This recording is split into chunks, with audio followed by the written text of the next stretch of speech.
穩居，就揾生活居。各位朋友，我係沙君。大家好，我 Ruby。嗱，今日有觀眾朋友咧喺我哋嘅片中留言咧，就想了解下喺惠州呢邊買呢一啲電機啦，同埋呢個電動三輪車嘅呢一啲相關嘅呢啲規則啦，同埋咧嗰啲要求啊，包括埋咧考牌啊，冇錯啦，就係呢啲電動三輪車需唔需要考牌啊？呢啲相關嘅呢啲資訊啦。係嗱，咁啊，今期節目咧，我哋嚟到離我哋公司非常之近啊。係啦，咁啊就係呢個雅的電動車啦。講緊啊呢一個牌子咧，已經係連續9年全球銷量 No.1。冇錯，唔係雅閣買唔起，只不過咧就雅的更有性價比。今期節目咧好似雅的嘅代言人咁啊。嚟拍一個照先。冇錯，咁啊都同樣咧同大家介紹下呢個雅的呢間店咧，就喺呢個星河丹堤正對面嘅嚇。各位觀眾朋友，我哋轉個鏡俾大家睇。其實依家現時呢度係星河丹堤。好。俾啲樹擋住咗嚇。咁啊呢個十字路好，呢度係長通熙園。好。呢個係長通熙園。所以咧就先河出到嚟啦。就比較近嘅。OK， 咁我哋一齊入到去店入邊揾呢一個 sales 了解下依家嗰個電動車嘅相關嘅規則啦，同埋最新嗰啲國標標準啦。然之後仲有就係帶大家了解下依家電動車嗰啲價錢啊。冇錯，都好多揀啊，好多款啊。好多款式。Hello。各位朋友，呢一個咧就係叫賴生就係呢一個店鋪嘅一個 sales，係非常之熟悉呢啲電動車嘅啲相關規則啦。講緊呢個雅的電動車咧係連續9年全球銷量第一。對。即係講緊對呢個電動車品牌咧，大家一定即係可以放心。相當於係電動車中嘅勞斯萊斯，已經係賣到國外㗎啦，好多國家都有啊呢個電動車。咁賴生咧先帶我哋了解下呢個電動車嘅一個價錢先，因為我哋好多啲香港嘅觀眾朋友咧都想了解下呢個大陸嘅一啲電動車嘅一啲價錢，從最平嘅開始。好 ，OK， 睇下邊一款係呢一個入門級別嘅。這一款雅迪的 C09。C09， 哇，售價僅需1999，然後帶藍牙智能，就是用手機一鍵啟動，然後是48伏20安大電池，續航能達到個50至60公里。稍微慢啲啊，稍微慢啲係啦。咁啊，等陣間我哋都會用粵語去翻譯一下嘅，即係呢一部咧就1999，入門級別嘅。咁啊，大家見到咧，其實佢係可以後邊都仲有一個坐位可以載一個人嘅。兩體座位。咁啊，電池48伏，48伏，係啦，48伏嘅電池，續航能達到個50至60公里，可以騎50-60公里啊！各位朋友，充滿電之後咧，可以騎50-60公里，50-60公里咧都可以由呢一頭，即係我哋講緊星河呢一邊咧，去到大亞灣，完全 OK 冇問題嘅，冇問題，來回都冇問題啊。係啦，嗱咁啊好多配飾，啱先講嘅好似話可以手機連接藍牙，對，可以用手機連接這個車輛，然後通過一鍵啟動。還有一個 TCS 防打滑的功能，防打滑添喎，好勁喎！依家啲電動車功能多咗。對，這款車的話也還有一個自動大燈，就到晚上之後會自動亮。哇，呢個好實用，即係到咗晚黑之後咧，因為好多時咧我哋可能會忘記開燈啊，但係佢咧可以自動會着嘅，到咗晚黑之後。好，我覺得呢一款比較好嘅一點咧，就係好啱我哋如果唔識揸電機。初步係學呢個電機咧，呢一部就好 OK， 因為佢好矮啊，係啦，即係佢呢種比較輕便啲吓，4部，即係呢個應該係叫做電動單車，對，電動自行車，電動自行車啊，即係電單車啊，各位觀眾朋友，1999，都幾好睇喎，係啦，好多配飾全部都係好得意呢種馬卡龍嗰種配飾啊，好咁啊，除咗呢個最平，咁啊再往上邊係邊一款 ？OK， 我哋入嚟睇睇。其他嘅。哇！呢啲應該係旗艦車型啊，好靚，好得意，係啦。還有就是這一款，OK，雅迪的 G18，售價是2699。呢個叫 G18，哇，聽落咧就好運動。事實上咧都係好運動。大家會見到咧有一啲碳纖，但係貼紙就唔係碳纖維啊，但係咧就係睇落就好運動啦，係咪？好似啲電動跑車咁，係啦，真係好酷啊！仲有冇啲其他嘅介紹？還有其他的都可以介紹一下。係啊，全部可以逐一介紹下。也為女性考慮到了，像這一款雅迪的。靚仔，啱先嗰部幾錢先？剛才那一部什麼價格？2699。哦，2699啊。OK， 仲有逐一同大家介紹下。還有就是這一款的雅迪 M20，售價也是2699。都係2699。對，啱先嗰個咧就比較適合好似男仔比較運動啲，呢個咧就好得意好 Q，都係2699啊。咁其實即係講緊啊，電動車咧應該係嗰啲電池啊、續航啊，即係可能比較重要啦，同埋嗰啲電機係啦，嗰啲電機呢幾大件咧比較重要啊。啱先嗰部同呢一部咧，有冇咩區別？其實嗰啲參數。沒有區別，就是一個是男性，一個是女性款。OK，外形的區別外形唔同，即係比較適合嗰啲個性化需求啊，想要得意啲、可愛啲咧就呢種。好，咁啊，隔離咧我見到仲有一款喎，好似同呢個差唔多，但係價錢係咪一樣嘅？價錢是不一樣的。這一款的話是更高配。好啊 ，OK。然後它的售價是3499，雅迪的 Q17。呢一部咧係3499，對，3499，同啱先嗰一部其實有咩區別？咁睇落好似冇咩太大區別㗎。有，你呢個更加之卡哇伊啲咯，然後有啲貼紙啊，我覺得女仔就比較中意呢種。係啊 ，nice day 啊，嗱 nice day 啊，好日子係嘛？係咪 nice day 啊？美好的一天啊！啊好，真係好得意。啱先嗰個2699，呢個咧就3499。咁啊，如果對比開，好似呢個性價比高啲喎。對，它的續航是不是都一樣？不一樣。哦，唔同。這一款的話，續航能達到個60多公里。哇，呢個續航60幾公里啊！啊，果然咧貴，可能貴喺呢度喎。外形真係差唔多其實。賴生啊，你個店入邊最貴嘅電動車係咪呢一部啊？係呢一部。啊，因為我賴生得喎，廣東話都係啊，講咗幾句之後咧，廣東話都識講咯喎。嗱呢一部咧，我睇到咧做好運動，應該係比較貴嗰一部啊。呢部售價幾多錢？售價是4999。咁佢叫咩名啊？呢部好似睇到唔同。雅迪白沙。雅迪白沙啊，中意呢一種有機車 feel 嘅係嘛？中意係嘛？呢啲續航勁啲嘅啊，呢部咧應該係嗰啲續航比較好喎。續航的話能達到個80至90公里。續航80到90公里。對。電池係幾多伏啊？72伏。72伏啊！啱先嗰啲好 Q 可得意嗰啲咧係48伏嘅，呢個72伏嘅一個電池啊，更加之勁啊，係咪？啊咁啊，仲有冇咩啲特別嘅功能啊？特別的功能就是這個，第一是這個氛圍燈，哇，可變化的氛圍燈，仲有氛圍大燈，幾種顏色可以揀嘛？可調節，多少顏色可以選？對，很多種顏色，應該至少幾廿種嘅講緊啊，因為圍燈有好多顏色可以一直咁變化。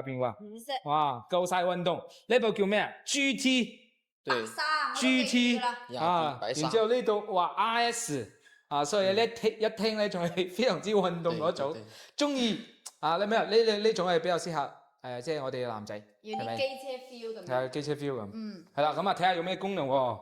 睇下佢貴喺邊度呢？有，這一款的話是帶有一個投屏導航功能。哇，直接連接手機，投屏導航。OK。而家嘅電動車真係好連接中啊，就可以投屏導航。勁啊！喺屏幕嗰邊直接有導航。話呢個都好啱我哋香港啲觀眾朋友喎，係嘛？即係對呢個本地呢邊唔熟悉嘅時候咧，咁佢直接投屏喺呢度，哇！有個導航，哇！真係方便啊！哇！呢個正啊，呢個唔錯。而家電動車越嚟越智能啦，都可以連藍牙。我記得我5、6年前之前買嘅電動車咧，真係只有即係好簡單，就真係代下步，冇咩其他啲功能。功能冇嘅。哇！所以我哋依家現時我哋國家呢啲啊，除咗即係我哋嘅電動汽車好勁，電動單車、電動車都好勁。係啦，咁啊，除咗呢啲之外咧，係唔係仲有一啲電動摩托車啊？其實有，係啦 ，OK，係啦，我過一排啊，係啦，我哋過嚟呢一排，大家睇睇。嗱，啱先嗰啲係電動車，電動即係我哋叫電機啦。電機。呢啲叫電動摩托車啊？對，呢啲係咪要上牌㗎？要上牌，上黃牌。上黃牌。要駕照。哦，要駕照嗱，各位觀眾朋友，呢一排咧，佢就係要駕照嘅，要上牌嘅，而且上嘅係嗰啲黃色嘅牌，我哋叫做咧係摩托車牌。係啦，電動摩托車嚇，咁呢啲咧都係要考嗰啲駕照，係嘛？摩托車駕照先至可以騎。對對對。咁佢有其實除咗呢一個要考牌之外，其實其他有冇咩唔同咧？其他有沒有什麼不同？跟電動車相比，功率跟車價和一個整個車的一個配置都是不同。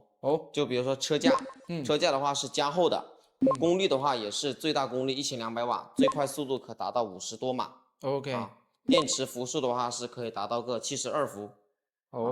嗱咁啊，呢啲咧就適合咧，就係對於呢啲速度啊，對於續航啊，係嘛？對於呢個成個車身車架咧，嗱，比如話上車2、3個人啊，好似嗰啲印度咁係嘛？接車佢3、4個人喺邊。嗱，建唔建議大家同大家開個玩笑，一電咧就最多係嘛？都就係2個人，都係一個司機1個乘客係嘛？2個人。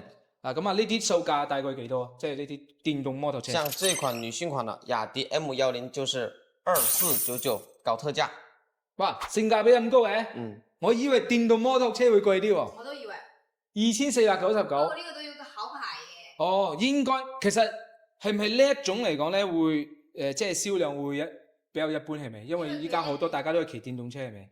它銷量應該是會比較一般，是吧？對，在這邊的話銷量會比較下滑。哦，因為咧即係我哋講緊大家買電動車都係比較方便，貪方便嘛。呢個要考牌可能爭少少，所以如果話大家有本身想係嘛，即係啱先講緊啊，想對呢啲續航啊係嘛，即係呢啲我哋嘅呢啲電池啊係嘛有所要求咧，咁你要可以去考個牌咧。咁啊，就可以選擇翻呢種。先介紹嘅咧，全部都係2個轆嘅，係嘛？從1999到我哋嘅4999，好多價位不同嘅呢一種款式，係嘛？有男款嘅、女款嘅都有。嗱，呢個重量嘉賓3輪電動車，好多香港嘅觀眾朋友係嘛？冇錯，應該係啦，都應該係好多啲香港觀眾朋友都想了解呢一種，對女士好友好喎。即係咧嗱，即係你坐上去係嘛，直接擰油門就得㗎啦，3輪車好穩。係，就好穩咯。嗱，比如話我哋有啲粉絲朋友就驚自己唔知道揸電機，嗱呢種咧係3個轆嘅，係好穩嘅，只需要知道擰呢個油門佢就行前啦，係倒退，好簡單啦。然後我哋好多業主都係買咗呢一款明星遮啊，明星會啊。明星虎型啊！呢個咧真係南北通透啊！然之後咧敞篷跑車，唔錯喎。嗱呢一款咧好得意。咁啊呢一種電動3輪車幾錢先？5999。5999就可以輕鬆擁有呢個敞篷嘅呢個電動3輪車。哇！呢個真係好得意。我有一個疑問，它這裡有個擋風玻璃，那下雨了全部擋住了怎麼辦？有雨刮，這款還有偽裝的雨刮。大家唔使擔心嚇，你嘅擔心都係多餘嘅。呢家現時呢啲咧配置好高啊，即係佢哋有呢個電動嘅雨刮啦。哦，嗱。如果我買呢架車，大家係睇房，大家會唔會坐我嘅車啊？即係點啊？後邊我要坐2個，我揸喺沙田站接大家睇樓啦。阿 Ruby 想咧全款攞低呢一部電動3輪車，然之後咧帶大家去睇樓。哇，咁應該好拉風喎！後邊可以坐2個，前邊我做司機啦。上車，惠州睇好團啊！各位朋友，年頭好啊，上車又得，然之後沙田站上車又得啊！我哋坐2個人。係啦，又通風又透氣，南北通透啊，夠晒扯風啊，又可以睇到沿途嗰啲景觀，哇，真係好靚仔呢一部。各位觀眾朋友，呢一個電動3輪車咧，咁其實佢就係好適合女士啊。係啦，嗱，我哋過嚟俾大家睇睇，真係好簡單嘅，就係幾個擰油門前進，然後呢度咧可以踩剎車，係咪？對，剎車。嗱，剎車，其他咧就燈啦，左轉向燈啦，右轉向燈啦，喇叭啦，後退啊，係啦，好簡單咯，好穩咯。而且呢啲好多啲擺啲水杯係嘛，好多啲嘢擺喺呢度得，好舒服啊。下邊仲可以擺嘢係咪啱先？有時買啲餸啊都可以放呢邊。咁大嘅儲物嘅一個空間係咪？好多啲嘢可以擺喺度。哇！真係好靚。係，有時咧就係揸喺綠道啊，踩下單車啦，呢種車就好舒服噶啦。係啦，咁車咧就真係絕對夠吸引啊！5999，咁啊佢嘅嗰個續航啊、電池嗰啲勁唔勁嘅？續航電池的話，大概就是50到60公里的續航。可以50到60公里。電池伏數的話就是72伏。哇，72伏喎，即係同啱先嗰個白沙4999嗰部電動車同樣嘅電池。對，72伏嘅電池可以咧去到70-80公里。50到60。因為這款重量更重。即係佢比較重啲。50-60公里，咁講緊自己屋苑樓下係嘛？去附近嗰啲公園綠道啊係嘛？都會行買餸啊，係咪？哇，都係絕對夠噶啦。嗱。我相信好多觀眾朋友一定有疑問，揸呢部車可唔可以上路？其實，按嚴格來說，必須得有證件和上牌才能合法上路。咁我哋逐個問啦。咁其實如果我哋想要正規嘅呢一個攞呢個駕駛證啊，去上牌咧，咁呢個咧係考咩牌呢種？黃牌。黃牌，對，即係摩托車牌 D 三輪車牌照。D 三輪車，即係都係要考牌。咁呢個考呢個 D 三輪車嘅呢一個駕駛證咧，即係難唔難嘅？同埋呢嗰啲費用大致上要幾多？大概的話是1000多塊左右，即係1000蚊左右又有。咁我相信考三輪車呢啲應該比較簡單。其實係咁樣嘅，去車管所咧，其實應該收錢咧，考證費咧係200蚊到300蚊左右。點解話係1000蚊呢？因為唔係話自己係自己揸咁樣就通過啦，所以要通過駕校去教你啦，點樣揸呢個車啦，點樣通過考試啦，全程包你考過係1000蚊左右。OK， 係，咁啊都可以接受到啊。係啦，然後考個科目咧，要科目1同埋科目4，就係攞一個攞手機啦，係掂啲題目啦，就好似我哋考車牌咁樣。哦，即係嗰啲選擇題。係啦，不過佢嘅題目咧就冇我哋考非機動車咁多。就好簡單嘅題目，冇咁多，比較簡單啲嗰啲相關嘅交通知識啦，嗰啲咯，即係基本嘅嗰啲交通常識咁嘅。你要分得清左右啦，然後咧呢個燈代表係咩信號燈？冇錯，咁啊呢樣咧講緊就係一個正規係嘛攞牌。咁如果唔攞牌，其實喺自己屋苑附近啊，應該都冇問題，都冇問題。係啊。又講咗第2句粵語，即係識字千金啊，字字千金。因為我哋睇到我哋業主朋友啦，好多都係揸呢部三輪車到處行買餸嘛，然後行陸道啦，都係呢一個，但係佢冇考駕駛，冇考呢個車牌啦，呢個黃牌啊。係啦，即係附近騎一下咧，我哋都有我哋都有業主朋友咧，都係買咗啲三輪電動車，暫時咧冇嗰啲交警去攔車嚇。咁啊，正常你駕駛唔好上到嗰啲即係機動車道嗰啲主幹道咧，一般嚟講咧都冇問題。再對下步咁，係咪？最起碼咧，係咪有瓦遮頭啦？係咪？可以遮落雨啊，係嘛？太陽曬啊嗰啲都可以擋一擋。我想問一下，我看到它這裡有個拉鏈，它是不是有一個簾的呀？有軟棚，可拆卸的。即係可以拆嘅嗰啲軟棚。就比如話落雨啊，落啲少雨啊，揸呢部車都 OK 噶啦。係啦，就唔會俾雨淋到咯。冇錯，咁啲朋友5999真係幾得意啊！必須有5999全款攞的。我哋三輪車，不如你跟盧爹喺呢度買電動車算啦，又痛失一個搭檔，黃金搭檔。其實好方便嘅呢種車，款式好多，係啦，而且咧呢一個雅迪嘅電動車咧，即係講緊喺大陸呢度咧，就係非常知名嘅品牌嚟㗎啦。好，咁啊，我哋咧採訪賴先生幾個非常之重要嘅啲問題咯。第一個咧就係香港人喺我哋惠州呢邊買電機咁佢需唔需要上牌？需要上牌，上的是這種電動車的這種電動車牌，對不對？對，電動車白牌，但是上牌的首要條件是必須得有居住證。OK，各位朋友必須有居住證去做登記，先至可以上牌。咁上咗牌之後咧，先至係呢個合法上路啦，係咪？才是合法上路。係啦，咁依家現時嗰啲電動車咧。我相信好多啲觀眾朋友呢段時間咧，都好多我哋業主問我哋啦。咁你呢啲新嘅國標咧，我啱先發現咧，就係佢呢啲坐包咧，全部都係一個人坐嘅，即係好短啦。最多咧就自己坐一個人。另外一個咧可以企喺呢度，開玩笑啊！咁其實我發覺咧，因為我哋業主咧馬上會提車㗎啦。大家過嚟呢邊可以睇到啊。噔噔噔。有冇發覺有咩唔同咧？多咗一個座位。係啦。咁其實咧，佢依家現時講緊有啲國標咧，就唔可以超過30C 啊嘛，坐包。但係我哋依家現時呢一部咧，講緊呢一部幾錢？依家現時3899。3899，咁佢就係咪包改動嘅？對，係啦。各位觀眾朋友，佢係包咧幫你改造好後邊嘅呢個成個坐包嘅嚇。咁就那意思就是可以增加又多一個位置啦。對，是的。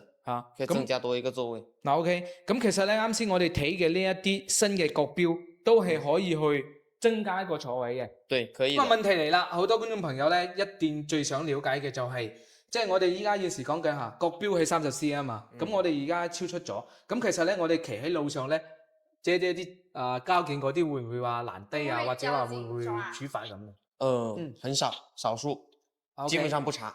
係啦，咁確實係事實都如此嘅，因為我哋喺路上依家見到嘅咧，基本上突然間我哋都會喺路上邊錄一段俾大家睇。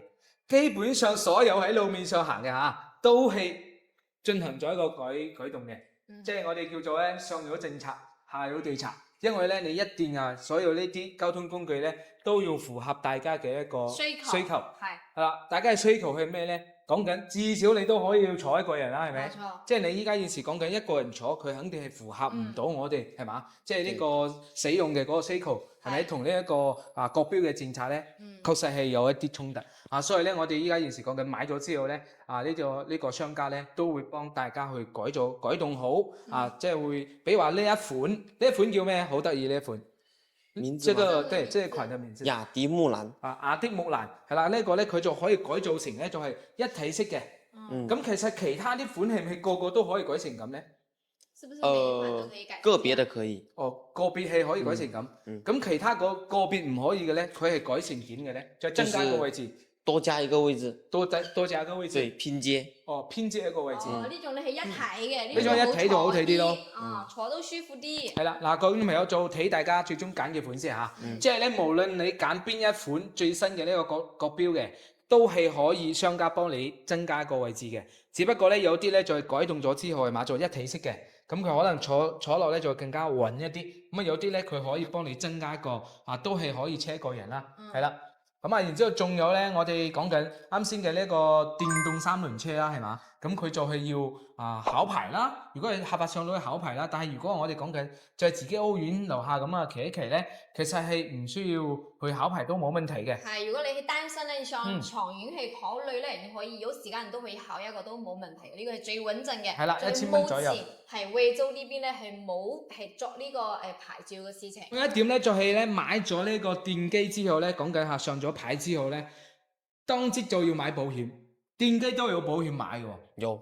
係啦，咁你都可以介紹一下俾我哋嘅觀眾朋友，即係呢個電機佢有幾多個檔次咧？即係有啲保險。有60、100、150的保險。分別。最高都係150。對，一年。哇，各位觀眾朋友，嗱，我哋放喺呢個屏幕上邊大家參考下。咁都一定嘅建議大家咧買翻呢個保險最高咧都係150蚊。一年，係咪？咁佢包含咗好多啲險種嘅，會更加之即係我哋講緊啦。以防萬一嘛，係咪？更加放心啲咯。係啦，都係一個保障阿賴生咧業務比較繁忙嚟咗一個客人啦，應該係過嚟維修噶。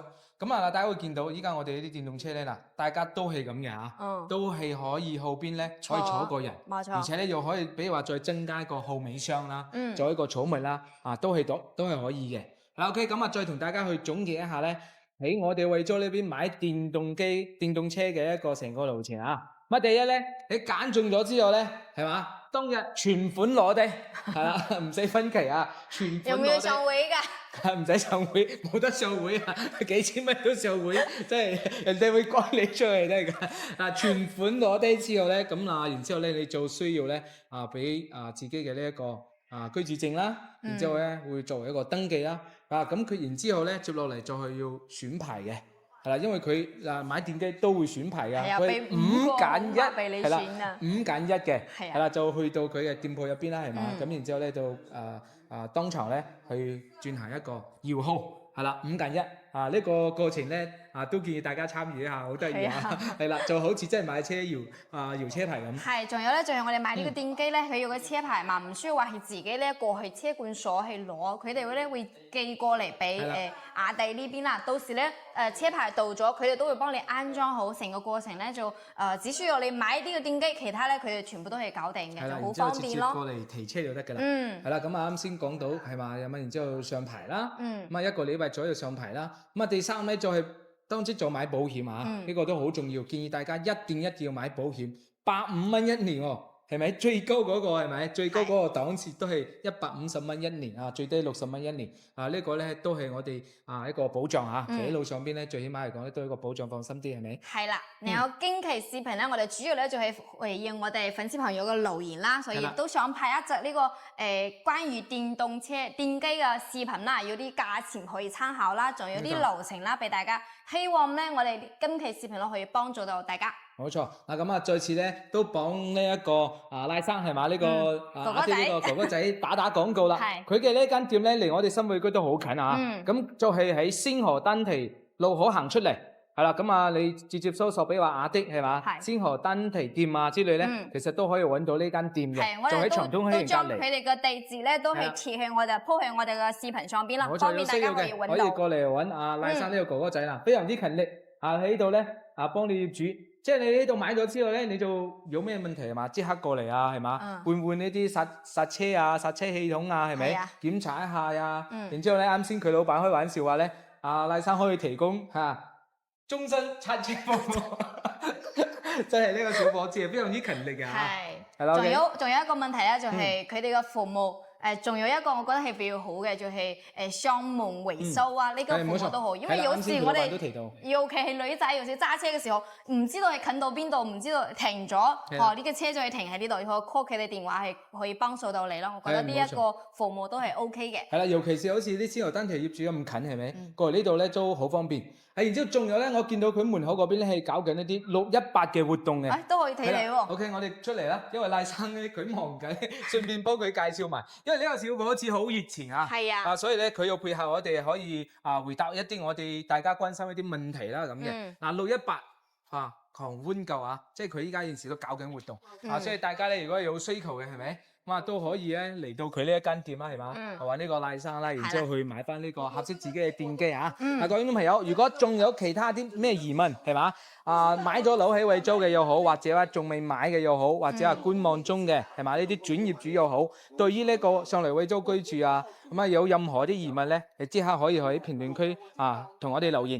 係啦，咁我哋咧收到大家留言，即刻安排。係最後一個溫馨提示，就係揸電機一定要記得戴頭盔，兩個人都係。冇錯，出嚟威一定要戴頭盔啊！各位朋友，嗱，講緊呢一點咧，依家現時佢買呢個雅的電動車咧，因為我哋業主準備提車啊嘛，送2個頭盔，仲有呢啲雨衣啊，係嘛，該送都送噶啦。你只要揾到賴生，你就話，比如話，係嘛，睇到阿 Jason Ruby 拍嘅視頻嘅喎，然之後賴生咧，佢一定會將所有嘢該送都送，冇錯，通通安排。手機支架就係有時我哋睇導航嘅時候咧，就係固定喺我哋嘅車把手上邊，呢個都有嘅。冇錯，叫阿賴生安排，全部安排得嘅啦。係啦 ，OK， 今日節目同大家分享呢度啊，咁我哋下期節目再見啦，拜拜。